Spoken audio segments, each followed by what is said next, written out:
Should we be feeling sorry for Joe Malone? I would say not really. It's Daniela Gina's back with the boss breakdown. Now, let me be clear. On a human level, I feel very bad for her. If you don't know who Joe Malone is, Joe Malone was the founder of the Joe Malone brand, one of my absolute favorites. They do the most amazing candles. And a few years ago, she sold the business and the rights to her name to Estee Lauder. Now, more recently, she produced a line in collaboration with Zara and used a variation of her name. I think it was like Joe Malone Presents or something. I don't remember the specifics. But as a consequence of that, Estee Lauder are saying actually no. And I don't know if they're suing her, but legal proceedings, as far as I'm aware, have taken place where they've said that like she's in violation of the terms of her agreement. Now, Joe Malone came out with a video saying like, this is my name. I am the Joe Malone that built this business. I am the Joe Malone that did this and experienced this. And again, from a human empathy level, I get it. However, you don't get to retain ownership when you sold ownership.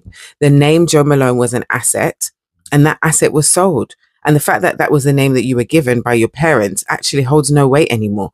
Estee Lauder are completely within their rights to exercise their rights. Like they bought the name and therefore you can't be using it. And I think that that's perfectly reasonable. So this public reaction of people saying, oh, it's not fair, like it's her name, you're kind of missing the point. When it comes to intellectual property, emotion cannot, does not, will not override like the actual law. Like it doesn't override ownership.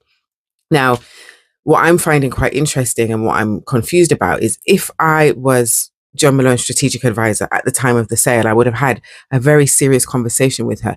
Do you understand that if you sell the rights to your name being the asset, you cannot have access to it again in the future.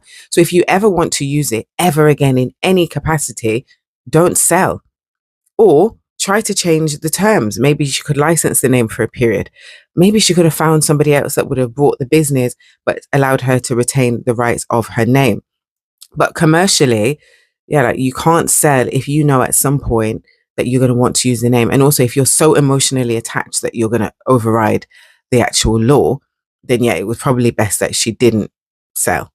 If I had been advising her when she was having the negotiations with Zara, I would have also said, if you proceed with this, be aware that there's likely to be significant ramifications. You cannot sell an asset, take the money, and I believe she was paid quite handsomely, and then expect to keep the emotional connection and control. You have to decide early what matters more. Is it the money or is it the exit? Let me know. What do you think? Do you feel sorry for her or do you think I'm being harsh? I don't think that I am.